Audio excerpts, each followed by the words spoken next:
Então, pessoal, nós vamos começar hoje a nossa terceira aula, ok? Capítulo 3 do livro de vocês, que fala sobre abordagens prescritivas e normativas das teorias administrativas. Então, nós vamos trabalhar hoje com as teorias da administração, ok? Conforme nós vimos na aula anterior, nós trabalhamos com o conceito de organização, né? Nós vimos que conforme as sociedades elas foram crescendo, se especializando e as pessoas dessa sociedade elas começaram a formar uma relação mais complexa, né? Começaram a surgir vários serviços. Foi necessário desenvolver mecanismos para manter essas relações em harmonia. Então, nós vimos que existem vários tipos de organizações, sendo que a família é um exemplo de organização. Nós temos a escola, também verificamos que ela é um tipo de organização, que a gente poderia até dizer hoje que ela é uma organização mista, né, professora Aline? Porque cada vez mais a família tem delegado algumas de suas funções para a escola. Então, a escola, ela tem se tornado uma organização mista, né? A gente vai ver mais para frente que ela vem sendo afetada como uma organização muito pelo ambiente externo, a escola em si, pelo fato da família estar interagindo mais. Então, isso a gente vai ver mais para frente ali, essa parte das influências externas.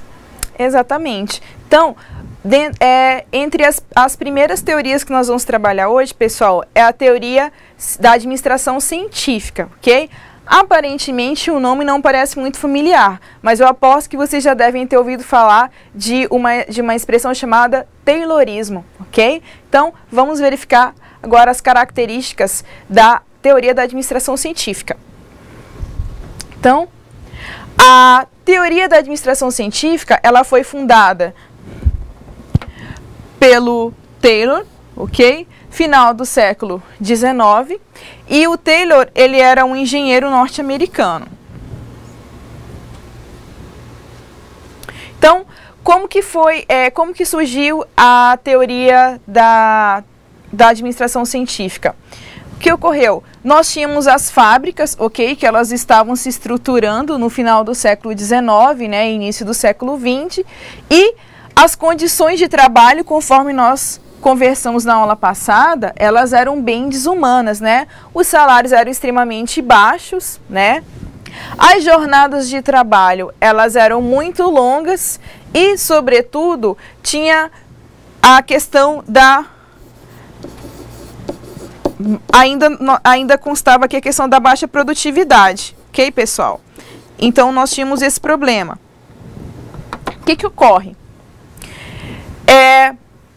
Imagina você ser um trabalhador, né, de uma fábrica com essas condições lá no final do século XIX. Aí imagina você, conforme nós tínhamos falado na aula passada, você trabalhando 12, 16, 18 horas por dia, você morava num local super distante da sua casa, né? Você tinha uma família grande, tinha que sustentar esse pessoal todo. Aí você não tinha condições de ter contato, de se deslocar para sua casa, né? Aí muitas dessas famílias às vezes moravam na fábrica, né? Moravam em anexos da fábrica, porque eles visavam o quê? A gente não pode perder tempo com o deslocamento do trabalhador. O trabalhador tem que estar aqui, tem que começar a produzir, tem que gerar lucro. Então, a gente viu que começaram, assim como os donos de fábricas começaram a se unir para padronizar, né, a produção, os trabalhadores também começaram a se organizar na forma de sindicatos para melhorar as condições de trabalho, né, porque elas eram realmente desumanas. Aí vocês imaginam as pessoas cansadas, trabalhando por horas a fio, aí era muito comum acontecer acidentes. Então, tem muitos trabalhos que apresentam relatos, né, de trabalhadores dessa época, onde eles falavam, a pessoa estava cansada, dava aquele cochilo e de repente um braço, um membro ficava preso, era amputado, era uma coisa realmente assim desumana. Então vocês imaginem, você tem um trabalhador cansado, que ganha pouco, que não tem tempo para ficar com a família dele, que tem uma qualidade de vida péssima, né? Aí vocês imaginem como não era insalubre o ambiente das fábricas, porque nessa época também, como a atividade industrial ela era muito intensa, a quantidade de fumaça liberada pelas chaminés, né, porque as máquinas elas geralmente trabalhavam a vapor, então as pessoas tinham problemas respiratórios, era um ambiente muito hostil. Aí você imagina se a pessoa ela ia ter condições de trabalhar, se ela ia trabalhar feliz, não ia, né? Então, a pessoa ia... eles não conseguiam produzir, não conseguiam atingir desenvolver esse potencial de produtividade que os donos das fábricas exigiam, né? Que o pessoal queria alta produtividade para ter um lucro mais efetivo, né, professora? Falando sobre que você disse que os donos das empresas se reuniram para aumentar a produtividade, tudo isso foi em cima dos estudos de Taylor, porque ele era um operário, ele começou como um operário, e daí ele foi fazendo carreira até se tornar engenheiro. E ele foi conhecendo os ramos, as partes da indústria. Ele começou lá com os operários. E daí que ele começou a observar como que funcionava, porque antigamente não era igual é hoje. Cada pessoa fazia do seu jeito. Cada pessoa, se tivesse que montar uma peça, montava do seu jeito. E Taylor viu que vou pegar, por exemplo, 10 pessoas e vou ver qual faz mais rápido. Então, ele estudou isso. Ele começou, foi daí que ele aplicou o estudo de tempos e movimentos. Então, ele estudava como as pessoas faziam e se a pessoa número 7, por exemplo, lá produzia mais rápido, ele pegava aquilo e padronizava para todas as outras fazer. Foi aí que criou um padrão dentro da indústria. E lógico que os donos das empresas gostavam muito disso. Com certeza, vocês imaginem, né? Como a professora falou, todo mundo fazendo do seu jeito. Aí ele falou, não, peraí, tá bagunçado o negócio, vamos lá. Então, como é que fulano faz? Faz rápido. Então, todo mundo vai seguir o método do fulano. E todo mundo começou a produzir assim. Tanto que hoje em dia, até hoje, as fábricas de carro, algumas fábricas ainda seguem esse estilo, né? Então, tem uma pessoa responsável lá por determinada etapa da produção do automóvel, né? Então, até hoje, né, dentro de determinados segmentos, essa teoria, imagina, ó, final do século XVIII, né? Aí, aliás, 18, 19, e até hoje ela ainda é aplicada, né? Para vocês verem como que ele foi sensível, né, e foi esperto em perceber essa necessidade. Taylor, ele acabou fazendo um bem para a administração da produção em si, porque tem que ter um padrão, cada um fazendo de um jeito acaba ficando... Só que ele não se importava com a pessoa, ele não se importava com o ser humano, o serviço começou a se tornar muito repetitivo. E ele acabou sofrendo muitas críticas, porque ele, entre aspas, que começou a ver o homem como uma máquina. Ele via o homem como uma máquina. Se no estudo dele lá estava escrito que você tem que fazer em 10 horas, tanto tinha que fazer. O homem tinha virado uma máquina, né, dentro desse contexto de Taylor. Né? Pois é. Então, a gente tinha uma teoria que ela visava a produção, mas, novamente, não era algo que privilegiava o aspecto humano, né, da produção. Então, vamos verificar os aspectos dessa teoria, pessoal. Então, as características. Conforme a professora Aline comentou, as características eram um trabalho altamente técnico, ok? Então, ele dava ênfase, ok, nas tarefas dentro da organização, né, as tarefas organizadas pelo operário. Ele buscava simultaneamente reduzir o desperdício e elevar o índice de produtividade, né? Então, com a questão da otimização do tempo, ele buscava elevar o índice de produtividade e reduzir o desperdício, né? Tornar o seu trabalhador mais produtivo, né? O trabalho mais eficiente. E ele, conforme falamos, ele procurava determinar o modo mais eficiente de realizar tarefas repetitivas. Então, ponto-chave, tarefas repetitivas, né? Então você buscava uma forma de fazê-la ficar mais eficiente, né? Então, essa teoria, ela acabou sendo chamada de Taylorismo, né? Então ela não é conhecida como teoria da administração científica, né? Assim, comumente conhecida por essa alcunha, é mais chamada como Taylorismo, ok? Então, podemos defini-la como uma doutrina econômica e tecnocrática sobre a organização do trabalho, tá? Destinada a obter o máximo de rendimento, conforme acabamos de falar, com o mínimo de esforço, tá? E no menor espaço de tempo. Então, essas são as principais características do Taylorismo. Aí, uma outra questão, um outro aspecto que aborda o Taylorismo é a questão da separação entre o processo de planejamento e o processo de execução. Ok? Como que funciona isso, professora Aline? Processo de planejamento e execução.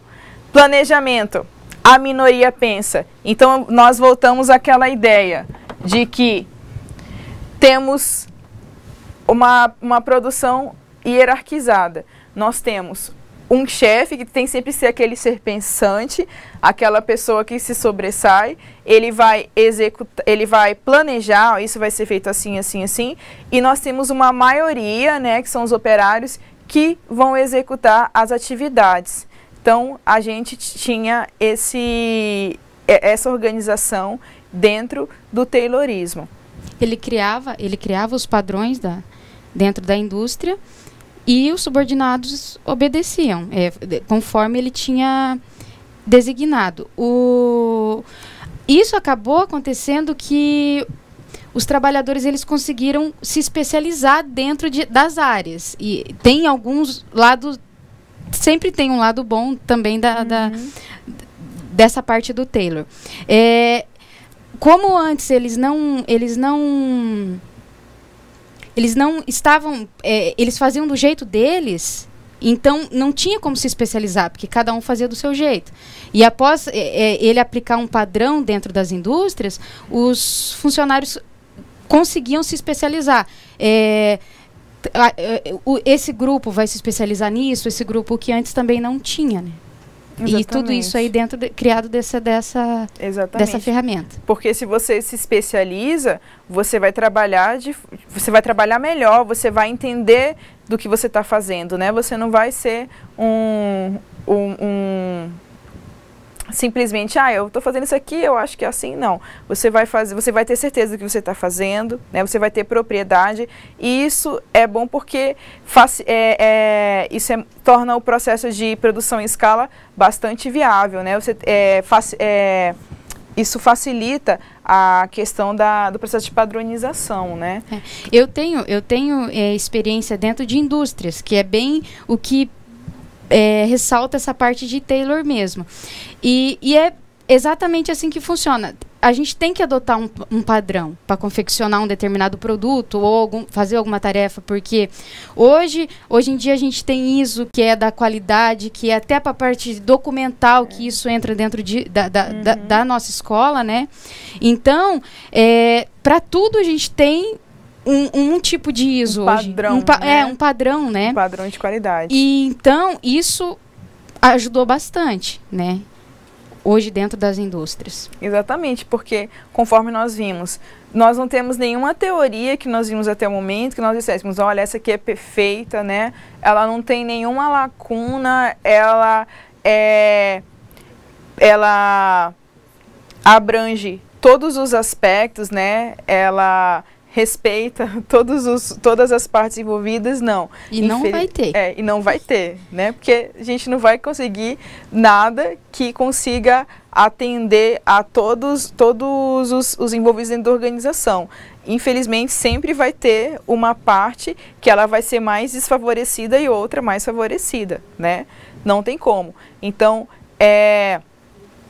a questão do Taylorismo, ele ajudou a romper com aquela visão artesanal da qual nós falávamos na aula passada, né? Então, pessoal, do dia para a noite nós tivemos aquele processo de industrialização, aquele êxodo das pessoas do campo para as cidades, mas as pessoas, por mais que elas entrassem dentro de um ambiente diferente de onde elas estavam acostumadas a trabalhar, eles ainda mantinham aquela essência do artesão, né? Eu vou fazer aqui do meu jeito, a minha técnica, né? Não, porque os meus produtos eram os melhores lá na minha região, eu vou fazer do meu jeito, né? Então isso, infelizmente, na hora que aquela fábrica, aquela indústria vendesse aquele produto, ninguém ia olhar aquela ali a marca daquele artesão, não. Eram produtos, né? Todos padronizados ali. Tanto que evoluiu tanto que hoje as indústrias, elas exigem que tenha determinada ISO para aquilo, porque isso nada mais é que você padronizar de uma maneira, né? Então, eles exigem, as indústrias exigem que tenha isso para eles saberem já que está conforme eles querem. Exatamente, né? E só para... queria citar aqui que na página 61 do caderno, o livro cita um filme que é Tempos Modernos. Esse filme ele é repassado para todo aluno de administração. E ele é muito interessante, tem mais ou menos 1h20 assim, de duração, e ele tem no YouTube. Ele retrata bem como era a indústria no tempo de Taylor. E lógico, com aquele pinguinho de humor, de Charlie Chaplin. Mas é bem interessante mesmo. Quem tiver interesse, é bem legal mesmo. É bem do que a gente está falando aqui, vocês vão entender. Exatamente, né? Mas muitos de vocês já devem ter visto pelo menos uma vinheta, né? É um filme clássico, né? Super divertido. Então você consegue verificar, né, todos esses aspectos, né? Só que não com aquele ar sombrio que a época possuía, né? Então, gente, voltando aqui, né? Então, conforme nós falamos, o contraponto do Taylorismo é que o homem era uma máquina, né? Conforme conversamos. E que, qual que é a ideia da máquina? Você ajusta, regula a máquina, né? De forma que ela vai melhorar a capacidade dela de realizar atividades de maneira repetitiva igual, né? Então a ideia dele era essa: eu tenho uma maquininha, eu vou lá, ajusto, pronto, né? Tá perfeita. E uma outra coisa, o Taylor, ele defendia que cada pessoa dentro da organização, novamente, aquela ideia de organização, né, que nós trabalhamos. Então, ele defendia a ideia de que dentro da organização você tem que ter aquela estrutura, chefe e subordinado, né? Nós já falamos isso, e que cada um deve saber exatamente o que fazer e tem que fazer muito bem, não tem um negócio de mais ou menos não, né? Então, e como nós temos isso gera um modelo, né? Então, dentro dessa teoria, o homem, ele é defendido, né, como homo econômicos, ok? Então, ele diz o seguinte, que se você motiva os indivíduos, ok, exclusivamente por interesse e por interesses materiais e salariais, ok? Por interesses materiais e salariais, ele vai produzir mais. Então, uma coisa interessante é a questão da motivação, né? Hoje em dia a gente escuta bastante essa palavra dentro dos programas de capacitação de empresas, né, de instituições tanto públicas quanto privadas, questão da motivação. Então, hoje em dia, nós temos questão das leis trabalhistas, temos uma série de normativas que elas vão regular o direito do trabalhador, para que você consiga trabalhar com saúde, né, que seus direitos sejam respeitados. Mas aí, conforme fomos passando por essa evolução nessas organizações, isso não foi suficiente para as pessoas trabalharem bem. Então, a gente começou a trabalhar com a questão da motivação, né? Então, cada vez mais as pessoas precisam de motivação para trabalhar bem e melhor, né? No caso do Taylor, como a motivação era mínima, né? Porque tudo era muito ruim, então as pessoas elas precisavam de uma motivação. Naquela época, qual que era a principal motivação? Ainda é hoje, mas assim, era a questão do dinheiro, né? A questão da motivação econômica. Você vai se especializar, se você trabalhar bem, se você conseguir produzir mais, você vai ganhar mais por isso, né? Então as pessoas elas trabalhavam num ritmo frenético, né? Para produzir e sempre sempre ultrapassar metas e mais metas para garantir essa motivação, né? Para o Taylor a motivação era exclusivamente o salário, né? Exatamente. Por isso que a administração científica eles denominam como homo econômicos. Então para ele é o seguinte: você vai produzir, eu vou te pagar, pronto, acabou. Não tem mais não tem mais variáveis. Pro Taylor não tinha mais variáveis dentro disso aí. Ok. E temos após a teoria do Taylor, pessoal, nós temos uma outra teoria, que é a teoria clássica das organizações. Ok? Então, na teoria clássica das organizações, ele trabalha como, pessoal? Essa teoria ela foi fundada pelo Fayol, ok? Pouquinho depois do Taylor, e o Fayol, ele era francês, também era engenheiro. Por que essa teoria surgiu, pessoal?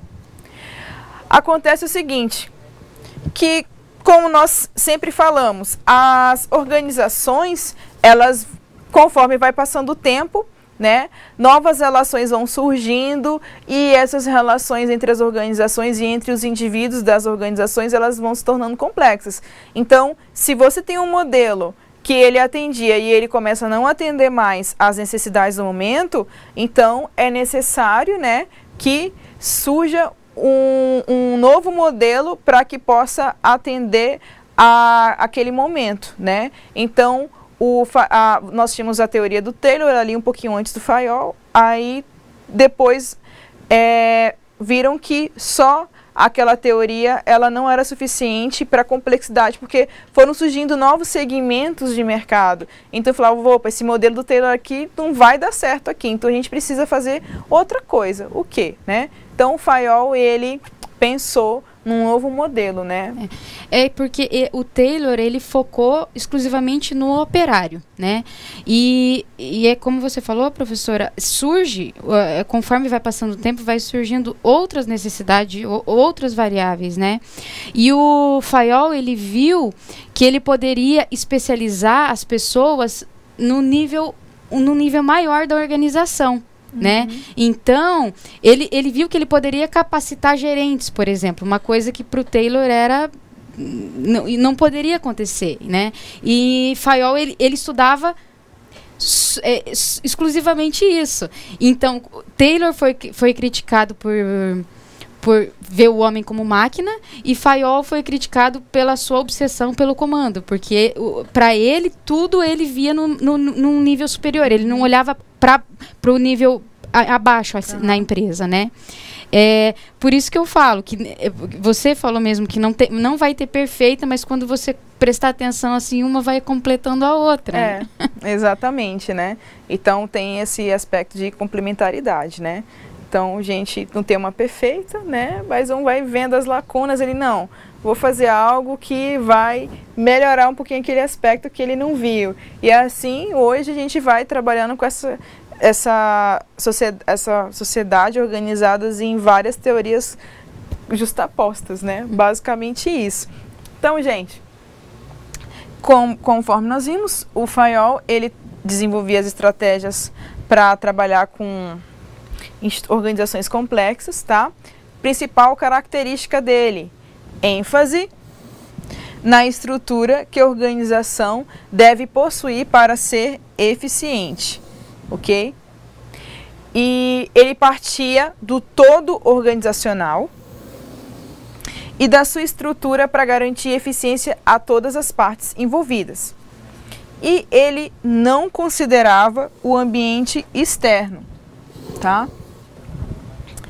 Ele trabalhava com a questão de que esse ambiente era estável e previsível. Ele se preocupava somente com o ambiente interno, né? O ambiente organizacional, né? Como se fosse um sistema fechado, né? Então, ele não pensava nas interações, na influência que o ambiente, né? Que a sociedade poderia influenciar ali naquele sistema. Ele trabalhava como se tudo fosse algo fechado, isolado, né?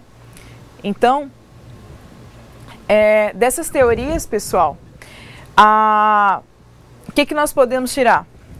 Que elas têm uma preocupação fundamental com a construção de modelo de administração baseado na racionalização e controle. A professora Aline falou, né?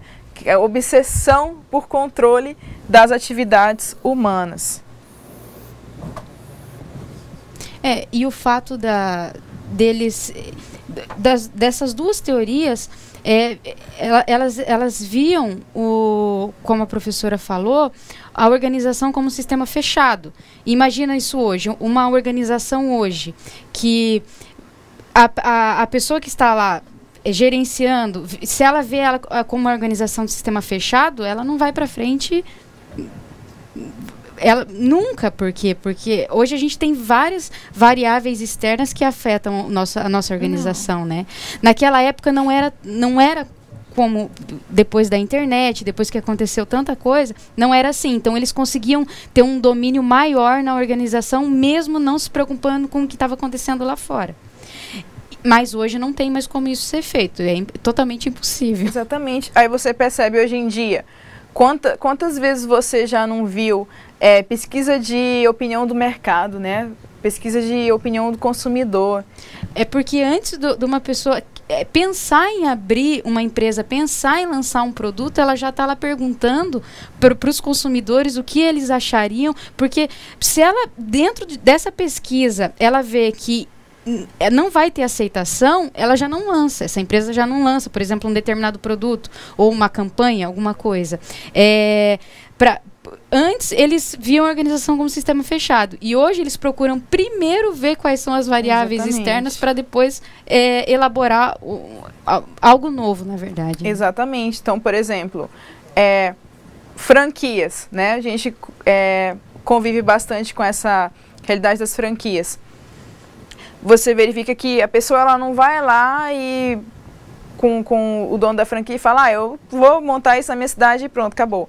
Ele faz todo um estudo. Será que se eu montar isso aqui, eu vou ter um público suficiente para manter essa franquia, né? Será que eu vou ter condições de desenvolver, eu vou ter fornecedor para aquilo que eu vou desenvolver, né? Será que eu vou conseguir desenvolver toda a cadeia produtiva ali para onde eu vou desenvolver essa franquia, né? Então, você tem que pensar não só na questão da questão interna, mas também tem que pensar se o seu produto ele vai ser absorvido, né? Se ele vai ser consumido. Porque hoje em dia a população está cada vez mais exigente, porque são inúmeras opções, né? São inúmeras opções, então as pessoas podem escolher. Antigamente não, ou era isso ou não era, né? Você quase não tinha escolhas. Então hoje em dia você tem nós somos seduzidos por uma infinidade de produtos, de marcas, né? De todo tipo de jeito. E então o pessoal tem essa, como a gente fala? O pessoal tem essa preocupação, né? Então viram que hoje em dia tudo é intrínseco, não tem essa questão, a minha empresa, eu vou mandar para o mercado o produto que eu quero, vou comprar o que eu quiser. Não é assim, a pessoa dessa vai quebrar, né? Porque nós estamos estudando as teorias, né, que surgiram há muito tempo e desde então muita coisa mudou.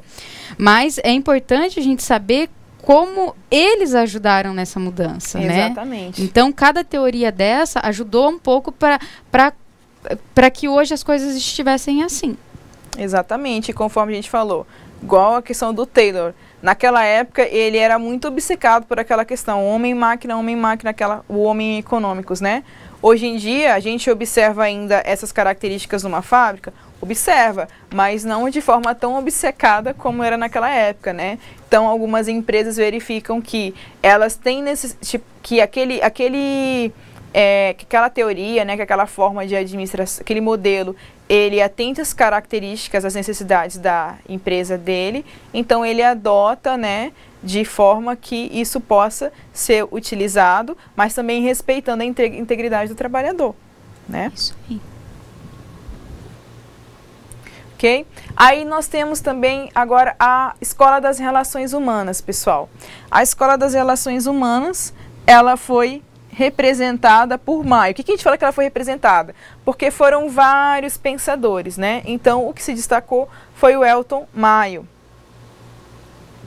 Quais os princípios básicos? Primeiro, necessidade de uma visão mais elaborada, ok?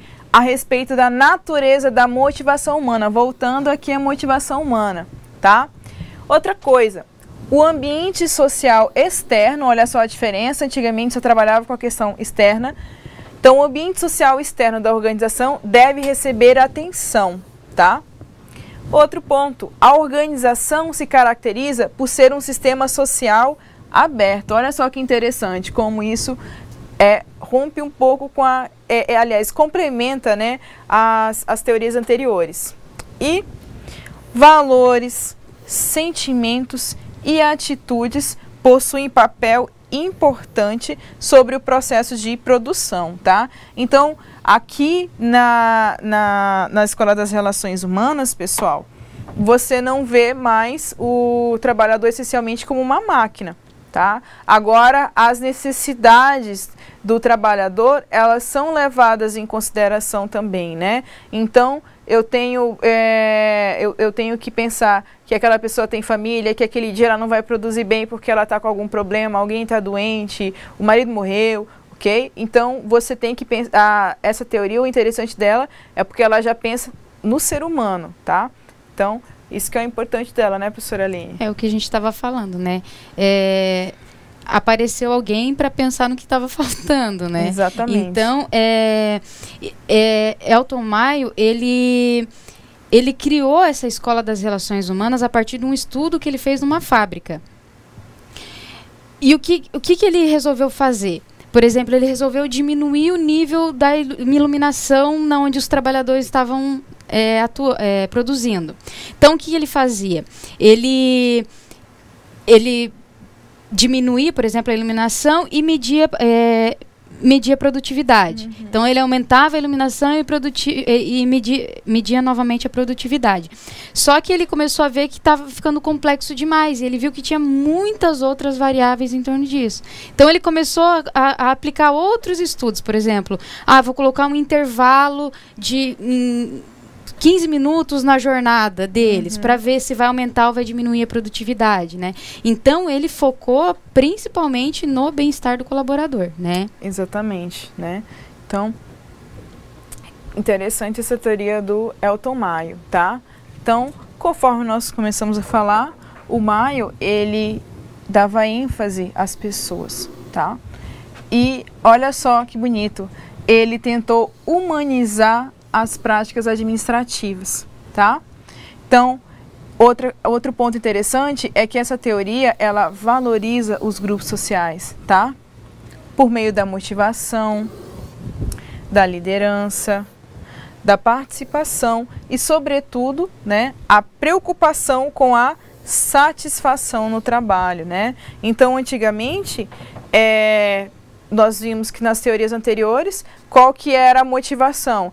Eu tenho que ir para o trabalho porque eu preciso sustentar minha família, eu preciso ganhar meu dinheiro, ponto. Então, a ideia do Maio é que o trabalhador ele não precisa ir para o trabalho somente pensando no lucro. Logicamente, a gente não vai no trabalho para passar o tempo, a gente vai para conseguir pagar as nossas contas e tudo, mas a gente tinha uma motivação a mais. Eu gosto do meu ambiente de trabalho, eu gosto porque eu sou valorizado, eu sou respeitado, né? Tenho os meus colegas de trabalho, eu gosto daquele ambiente e eu me sinto importante, né? Por estar desenvolvendo um papel que vai contribuir para o desenvolvimento econômico, para o desenvolvimento social, para alguma coisa, né? Então, ele começou a trabalhar com esse aspecto, né? Que dinheiro por si só não bastava para motivar o trabalhador. Né? Então, essa escola das relações humanas, ela surgiu como uma forma de oposição aos pensamentos de Taylor, né? Vocês viram que o professor Aline falou que ele foi muito criticado, e o Fayol também, né? Obcecado pelo controle, né? Porque eles entendiam que dentro das organizações, as pessoas são os elementos mais importantes, tá? Então, em uma organização, não adianta ficar pensando somente no chefe, que o chefe tem que estar motivado, que ele vai liderar melhor. Eu tenho que pensar que a máquina propulsora da minha indústria são os meus colaboradores, e eles, que também, eles sobretudo, devem ser motivados, tá? Então, o modelo de homem defendido pela Escola das Relações Humanas é o do homo social. Lembra que lá no Taylor a gente tinha o homo economicus, né? Agora aqui a gente tem o homo social, tá? Que considera que o trabalhador é motivado principalmente por recompensas sociais e simbólicas, tá? E não pela necessidade de ganhar mais dinheiro, conforme nós falamos. E, pessoal, o interessante dessas teorias vistas até o momento, né, é que a gente verifica que todas elas, conforme a gente falou no início da aula, elas têm aspectos positivos e negativos, né? Então, hoje em dia, nós utilizamos muito um pouquinho de cada uma das teorias, como vocês podem ver, né? Então, por exemplo, questão da otimização do processo de produção. Nós observamos características das teorias de Taylor presentes numa produção, assim como também observamos a questão da capacitação dos líderes, né? Porque hoje em dia também tem essa preocupação, que você não tem mais aquela figura do chefe tradicional, que é aquela pessoa que vai pensar, que vai mandar executar e pronto, você tem que fazer. Por mais que muitas vezes você verifique que aquela visão do chefe ela é equivocada, né? Hoje em dia a gente observa a questão, a teoria de Fayol, a gente observa que a preocupação em liderar, né? Em liderar as equipes, né? Lembram que tem sempre no Facebook uns comparativos, né? Umas figuras comparativas. A diferença entre o líder e o chefe, né? O chefe manda, o líder, ele motiva, ele lidera a sua equipe, né? O chefe manda fazer, o líder vai lá e vai realizar aquela atividade com a sua equipe. Então, hoje em dia, o interessante é que foi feita essa adaptação do Fayol, né? Que nós cada vez mais temos preocupação das empresas em capacitar seus gestores de modo que eles consigam desenvolver uma forma de liderança, né? Não é você mandar nas pessoas, mas você motivar as pessoas a trabalharem com você, a atingir os ideais, né, propostos pela empresa. E já com relação ao Maio, né, ao Elton Maio, é a questão de que da Escola das Relações Humanas é que ele entrou para dar o contexto que faltava nisso aí, né? Na verdade, o que eu acho interessante é que com o passar do tempo, os bons líderes, eles deixam que os subordinados criem, né? Tanto que é muito normal hoje dentro de empresas você ver caixa de sugestão, né? Pro colaborador colocar. Por quê?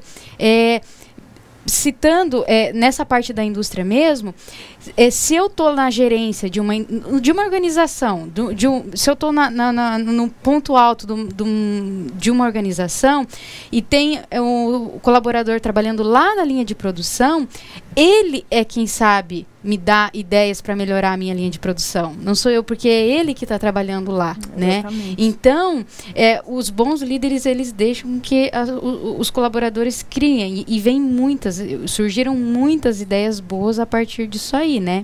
Então, a relação de uma teoria com a outra acaba que, se pegar um pouquinho de cada uma, acaba gerando a teoria perfeita, né? Exatamente.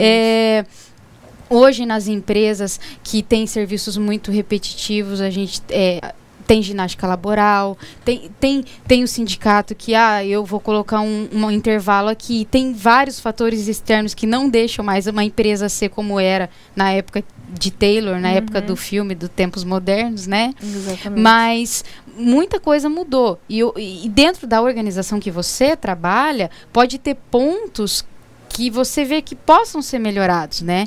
E muitas vezes, por exemplo, a minha concepção é que a motivação, primeiro, ela parte da gente, né? Não adianta eu chegar para você e te oferecer mundos e fundos e você não quiser fazer aquilo. Então, a motivação, primeiro, ela parte da gente.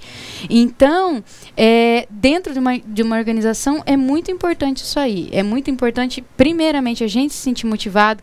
Eu tenho uma determinada tarefa aqui que eu quero melhorar, porque eu acho que assim vai ficar, vai ficar mais interessante, vai ficar mais simples, vai ficar... Porque não é bonito ser complicado, na verdade, né? É verdade. Então, a gente não tem que complicar as coisas. Então, eu sugiro que se motive a tentar a mudar ou tentar melhorar alguma coisa. Não é porque foi ditado que é assim que tem que ser exatamente dessa maneira. Às vezes, porque senão a gente vai estagnar novamente, né? Exatamente. Agora, pessoal, depois que vocês viram toda essa construção histórica das teorias administrativas, agora vamos trazer isso aqui para o universo escolar. O que nós verificamos, o que você verifica dentro do seu local de trabalho, né? Que tipo de teoria você percebe que impera, ou teorias, né, que existem dentro do contexto escolar? Então, por exemplo, às vezes, dentro da escola, a gente tem, às vezes, um pouquinho de Taylor, né, professora? Que você vê que cada um tem a sua função, cada um só executa aquilo ali durante todo o seu período de trabalho. E se surgir uma necessidade, se alguém ali que era responsável por determinada tarefa, aconteceu alguma coisa, a pessoa adoeceu, foi embora, aí o que acontece? Gera aquele colapso, né? Porque ninguém sabe fazer, né? Aí, às vezes, a gente observa que tem muita cobrança para as pessoas tem essa setorização dentro das escolas, né? As pessoas, elas não procuram trabalhar com a ideia de, nós temos que trabalhar pela escola, né? A escola, ela vai ser o reflexo do nosso trabalho para a sociedade. Então, às vezes, a gente observa que tem muito aquela ideia, faça o seu trabalho, né? Terminar, você bate seu ponto, vai embora. Né? Então, a gente tem que pensar no que a gente pode modificar o nosso local de trabalho, né? No caso, o seu local de trabalho. Então, o interessante de hoje é que a gente queria que você fizesse essa reflexão, né? E pensasse o que poderia mudar no seu ambiente de trabalho, né? Aí, de repente, até você pensar com os colegas e levar essa sugestão até para o seu chefe, né? Lá para o diretor da sua escola e falar um pouco sobre essa questão do... Muitas vezes pode não ser aceita, mas de várias que você tentar, com certeza uma vai ser, né? Pois é. Porque nós também não podemos mudar tudo, né? Mas a gente não pode parar e ficar assim, é assim que tem que ser, é assim que vai ser, porque senão a gente não teria evoluído tanto assim. Então a gente tem que continuar evoluindo. Exatamente. E a partir das ideias de vocês, das nossas ideias, que a gente vai evoluir. Exatamente, até porque a gente passa tanto tempo no local de trabalho que isso se torna, isso a gente internaliza isso como parte da nossa vida, né? Então, às vezes a gente passa mais tempo lá do que com a nossa família. Então, é interessante você pensar como que eu posso fazer para tornar o meu local de trabalho o ambiente agradável, né? Produtivo, né? Então, isso fica como reflexão para você. Vai lá, anota no seu diário de bordo, né? No seu memorial e passa o seu feedback também lá no ambiente virtual de aprendizagem, tá? Passa o seu recado, as suas impressões para mim, para a professora Aline, que a gente vai ficar aguardando as suas sugestões. Tudo bem?